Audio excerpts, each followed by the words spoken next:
Chapter 3. The journey starts. The next day we prepared for our journey. Guns, tools, and scientific instruments arrived all day and were packed into boxes. Poor Martha watched this activity. "Professor Lidenbrook has taken you away," she said. "Is he mad?" I nodded. "Where are you going?"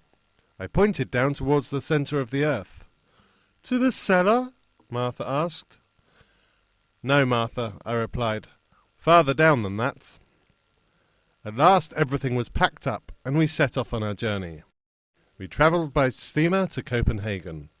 There we met a Danish scientist who gave us letters of introduction to the most important men in Iceland. From Copenhagen we sailed north to Iceland. The sea was very rough, and my uncle was seasick for most of the voyage.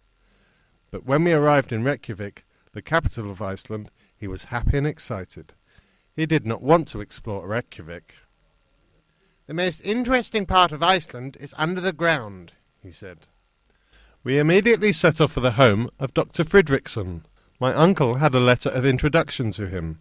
He told Dr. Fridriksson that he was interested in exploring Iceland's geology. "That is a very interesting subject," said Dr. Fridriksson. "Iceland has many volcanoes which have not been explored. For example, look at the mountain behind us. It is called Sneffels. It has a very interesting crater, but no one ever visits it." "Really?" said my uncle. He appeared to be calm, but I knew that he was very excited. "Is this volcano extinct?" "Oh, yes," said Dr. Fridriksson. "It has not erupted for the last 600 years. "Well," said my uncle, "I think perhaps we shall explore this Vessels. What do you call it?" "Sneffels," said Dr. Fridriksson. Dr. Fridriksson was very helpful. He arranged for a guide called Hans to take us to Sneffels. I liked Hans immediately. He was a big man who moved slowly and did not say very much. My uncle liked him too. "Hans is a good man," he said, "but he does not yet know what we are going to do." "So he's coming with us to—" "Yes, Axel. Hans is coming with us to the centre of the earth." Hans helped us to pack the guns, tools, and scientific instruments we had brought with us from Hamburg. Dr. Fridriksson came to see us off and wish us good luck. Hans led us out of Reykjavik. Soon we were in the countryside. We followed a path along the coast. The countryside was bleak. There were no crops and hardly any animals. The grass was yellow, and there were large rocks everywhere. Here and there we saw a lonely farmhouse. Sometimes we had to cross inlets, and sometimes we had to wait until the tide was out before we could cross. This made my uncle very angry, because he did not want to waste any time on his journey. At night we stayed in farmhouses. The Icelanders were always pleased to see us. They gave us the best food and drink they had and refused our offers of money. We now travelled through a strange country. We walked over beds of lava. The rocks were sharp and they hurt our feet. Volcanic rocks rose up above us. They were twisted into strange shapes. At the side of the path, steam shot up from hot springs below the earth. No plants or flowers grew in this rocky land. There was nothing but bare rock. I began to feel tired, but my uncle walked very quickly. He never seemed to feel tired. As I walked, I thought about our journey to the centre of the earth. We are going to go down into the crater. Sneffels is a volcano. It has not erupted since 1229. My uncle thinks Sneffels is an extinct volcano. But perhaps it is not extinct, only sleeping. What will happen if it wakes up? What will happen to us then?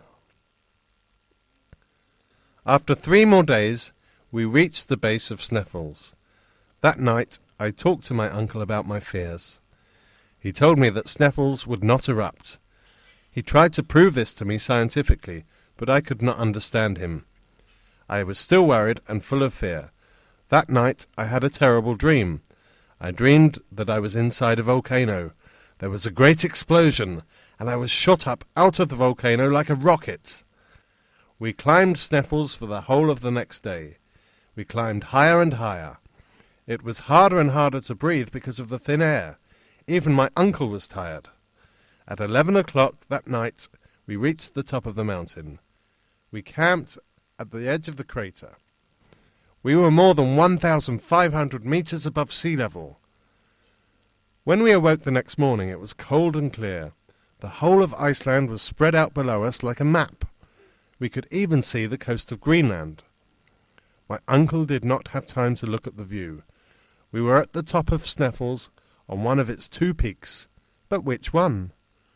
My uncle asked Hans what the Icelanders called this peak. Skataris, Hans replied. My uncle was delighted. Let us enter the crater, he exclaimed. The crater of Sneffels was shaped like an ice cream cone. The opening was more than 1 kilometre wide and was about 600 metres deep. We used ropes to help us to descend. By noon we were standing at the bottom of the crater. At the bottom of the crater there were 3 chimneys. Each of these was about 30 metres wide. We started to explore them. Suddenly my uncle gave a shout. He called me over. Look, he said, pointing to a large rock with some marks on it. The marks were letters, and they spelled the name of Arn Saknussemm. You see, he asked. Now do you believe me? We had to discover which of the 3 chimneys Arn Saknussemm had descended. It was the chimney which the shadow of Skataris touched at the end of June. But there was no shadow today because there was no sun. Today was June the 25th.